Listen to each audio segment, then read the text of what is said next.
Bapak Ibu hadirin sekalian yang saya hormati, saya benar-benar terharu, nangis beberapa kali. Mudah-mudahan ketika baca saya nggak nangis. Oke. Saya ingin menyitir pembelaan pengacara pada waktu itu Direktur PT CPS Pak Sri Mulyadi Suryadi yang mengatakan dalam pembelaannya bahwa Indonesia pada masa itu adalah merupakan Republic of Fear, republik yang menciptakan ketakutan, memberikan kekerasan, yang menunjukkan kekerasan yang sistematis. Artinya di sini Presiden, kemudian DPR, ABRI yang terdiri dari TNI Polri maupun birokrat sipil pada waktu itu sudah bersatu untuk bersama-sama menguntungkan diri sendiri dan menindas warga negaranya sendiri. Jadi kita bisa mencatat misalnya ada peristiwa 65, kemudian ada penunggalan dan pembungkaman organisasi maupun partai politik. Kemudian pada masyarakat sendiri, publik, ada floating mass, sehingga masyarakat menjadi bungkam, diam, tidak berani bersuara kalau dianggap mengkritik atau mengevaluasi pemerintahan pada waktu itu, Soeharto. Dan pembangunan yang terjadi adalah pembangunan yang sifatnya semu. Tadi Putra Widituko sudah menyanyikan dengan sangat baik.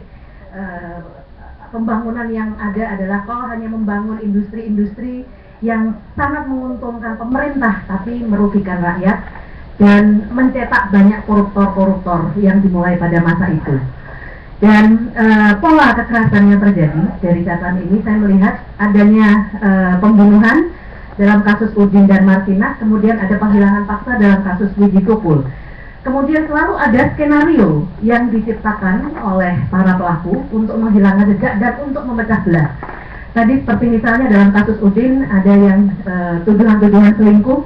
Kemudian pada kasus Martinah, saya masih mengingat karena pada waktu itu saya ada di Jawa Timur. Pertama, pemerintah menyatakan bahwa kasus Martinah terbunuh karena warisan. Tapi tadi kakak kandung Martinah menyatakan kami keluarga miskin. Jadi setelah skenario gagal pertama, kemudian ada skenario kedua yang diciptakan oleh penguasa pada waktu itu, yaitu ada cinta segitiga. Tapi setelah juga dijawab oleh teman-teman Martinah, oleh orang-orang dekat Martinah bahwa Martinah tidak punya pacar, sehingga tuduhan itu entah kemana. Kemudian akhirnya sampai pada skenario bahwa Martinah dibunuh oleh Direktur PT CPS karena PT CPS merasa khawatir Martinah mengancam akan membeberkan pada publik atau melaporkan pada aparat bahwa PT CPS memalsu jam-jam merek terkenal. Nah, ini yang kemudian dimunculkan sehingga seolah-olah tidak ada peran militer, tidak ada peran penguasa di balik kasus-kasus ini. Itu yang menjadi nyata. Kemudian kita melihat juga peran atau dominasi aparat keamanan. Ada pendekatan keamanan pada masa itu sangat-sangat tinggi. Industri yang didukung atau disokong oleh militer kental, dan mungkin sampai saat ini masih terasa kental ya. Jadi tidak hanya kelompok-kelompok vigilante saja, melainkan juga ada aparat militer, aparat kepolisian, aparat intelijen masih juga memakai baju yang lain, kemudian mendukung industri. Nah, dalam kasus persidangan Martinah pada waktu itu, kasus ketika Mutiari diajukan di pengadilan, terungkap jaksa penuntut umum menyatakan ada sistem intelijen Sidoarjo atau SIS, di mana dalam sistem intelijen itu aparat keamanan bersama-sama dengan perusahaan mendeteksi sedini mungkin akan adanya ancaman atau gangguan-gangguan. Itu yang terjadi, sehingga dibutuhkan langkah-langkah yang cepat untuk bisa menghilangkan gangguan ini. Nah, kita ini dianggap gangguan sampai saat ini. Nah, kalau dulu itu hanya aparat keamanan, saat ini yang berkuasa juga kelompok-kelompok vigilante masuk dalam sistem seperti ini. Kemudian stigma, saya mencatat stigma PKI, ada stigma komunis ya. Kemudian kelompok-kelompok yang disasar itu kelompok-kelompok yang memang kritis. Seperti misalnya Udin, pada waktu itu beliau menyorot mengenai korupsi yang dilakukan oleh Bupati. Martinah pada waktu itu menyorot mengenai PHK ke-13 kawannya di kantor Kodim, dan Martinah juga menyorot pidana yang dilakukan oleh perusahaan, misalnya pemalsuan merek-merek terkenal, dan Wiji Tukul yang kritis terhadap pembangunan. Nah, kemudian saya mencatat juga adanya dampak pada korban. Ini yang semuanya sama. Pertama adalah diabaikan, kemudian dijauhi, dimusuhi, ada stigma yang sampai sekarang masih tetap melekat dan menderita seumur hidup.